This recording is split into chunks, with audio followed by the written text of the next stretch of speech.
Hi, this is Trevor Conquergood. Welcome to this week's R&K Software Club's video for the week.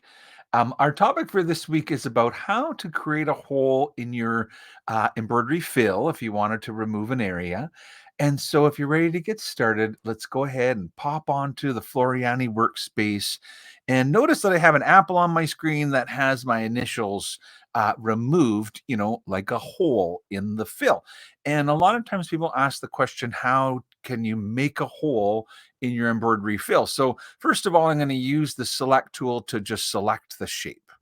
And once I have this shape selected, I also have the option to go into what's known as shape mode. So the sort of third tool down in the red here is the shape tool.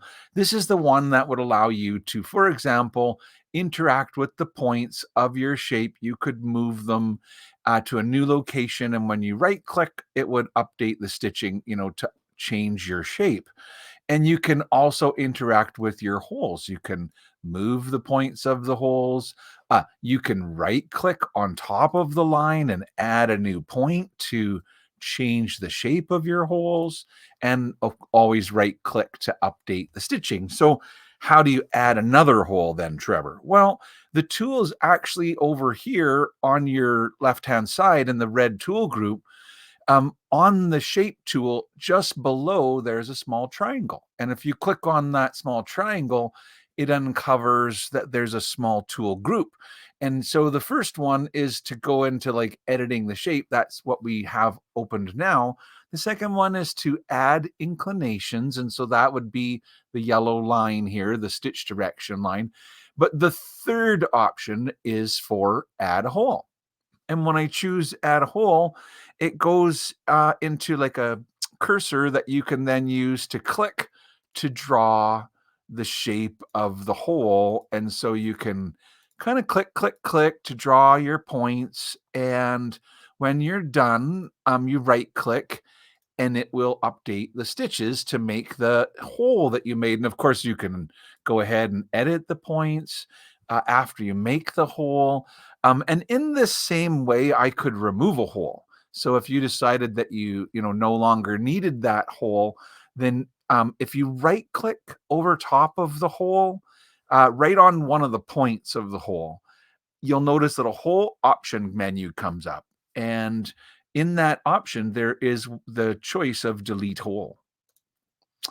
Most of the options in there were things like if you click on any of the points, you can right click and change them between a line point, curve point, smooth point, symmetrical point. So if I make it symmetrical, it will, update into a curve, and it'll be a curve that's always equal kind of on both sides.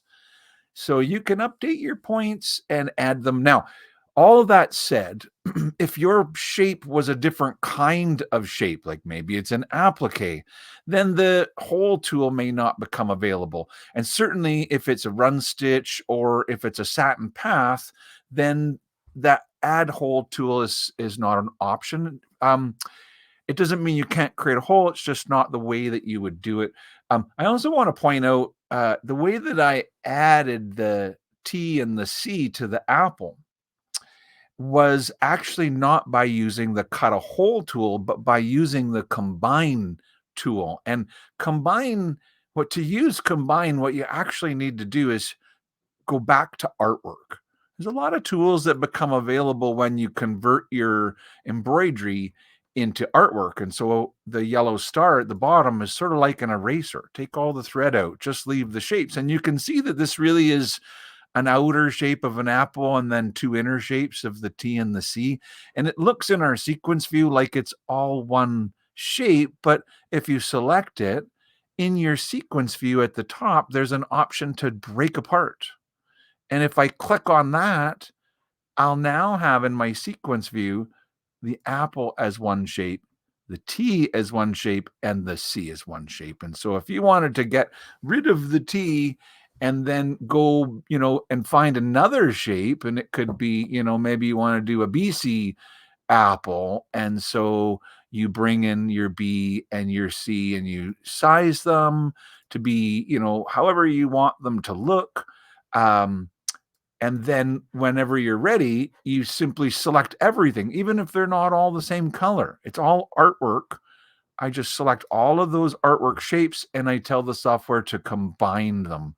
And so now it's one shape again, and the B and the C have become what you could kind of consider as a whole of the shape. And that way, if you decide to, for example, click on the standard fill tool, it will fill in all of the areas that are around the B and the C.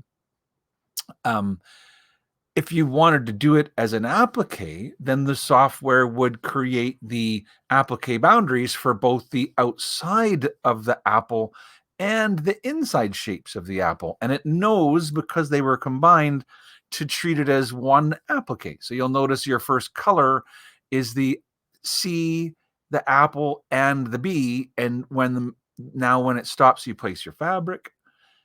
And so now it does a second line, and after the second line, of course, you trim your excess fabric before it does the cover stitches. So this is really the concept that to create a whole, you have the ability to combine a shape, and essentially a shape that has, if a fill, a hole, adding a hole simply becomes another boundary within that shape. And when you add that triangle to it, notice that if I select that and convert this back into artwork again, there are all four shapes. So this is the idea. You can add a hole. The tool is here in your under the shape tool. It only comes on if the shape is filled in with embroidery thread like this is. If you take the thread out, then you can work with tools like the combine and the break apart tool. So we hope you enjoyed this week's RNK Software Club's video for the week. Until next week, have a great day and bye for now.